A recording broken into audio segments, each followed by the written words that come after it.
Hello, my name's Dr. Jeremy Hinks. I'm a leadership and development coach, and welcome to this subsidiary session about self-awareness. You will recall that in the first session on self-awareness we talked about internal and external self-awareness and how the skills of reflection, asking and telling can help you to build and maintain a productive, balanced self-awareness. Those skills of reflection, asking and telling are also key parts of the Johari window model, particularly the asking and telling. The Johari window was devised by psychologists Joseph Luft and Harry Ingham in the 1950s as a tool to investigate self-awareness. The model is based on thinking about what we know and what we don't know about ourselves, and how we relate that to what is known and what is not known about us by other people. Illustrating this graphically, you see there are 4 levels of awareness created by relating our self-knowledge, or lack of it, to the knowledge that other people that have of us or that they don't have of us.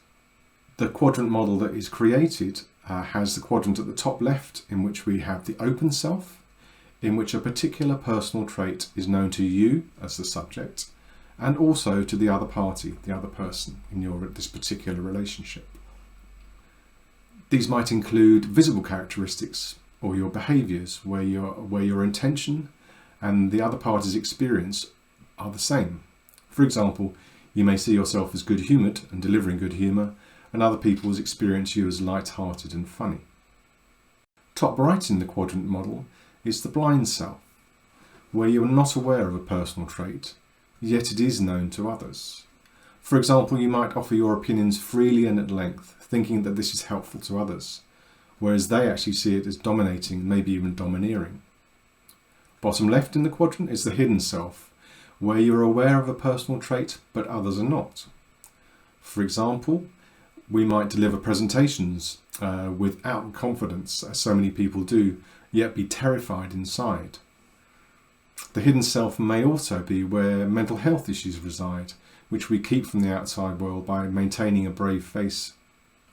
Finally, in the bottom right of the quadrant is the unknown self, a place where the drivers for a particular trait or behaviour are so deep in our subconscious that we don't know of them, and other people most certainly don't either. If you think about the strong relationships you have and the effective teams that you are part of, the likelihood is that they will be based on having a good understanding of each other. Creating a good understanding between people is most certainly supported by high levels of individual self-awareness. A good understanding of each other in the Johari model is when there is a larger open self zone in comparison to the other zones, effectively an opening of the open self Johari window.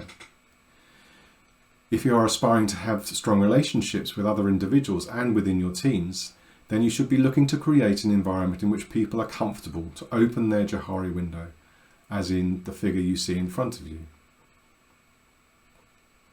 Critical to opening your Johari window in this way is the presence of trust.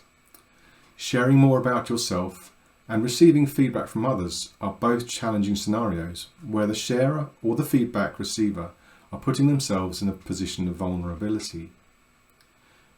If the fear of vulnerability is greater than the perceived benefit of sharing something about ourselves, we will hold that something close within our hidden self. If that same vulnerability causes us to react defensively to thoughtful and carefully delivered feedback provided by others, we are unlikely to resolve our blind spots, and eventually people will form a habit of not offering feedback to us because they will believe they are going to be rebuffed.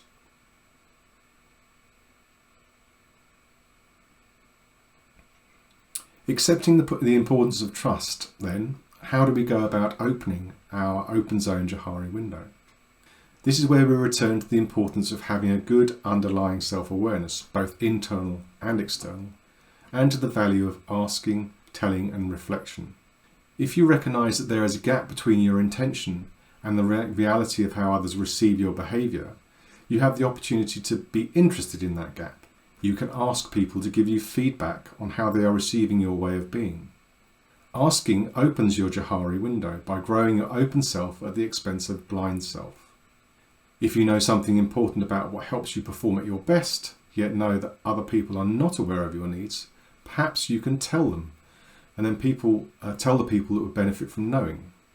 Don't make the assumption that they do know.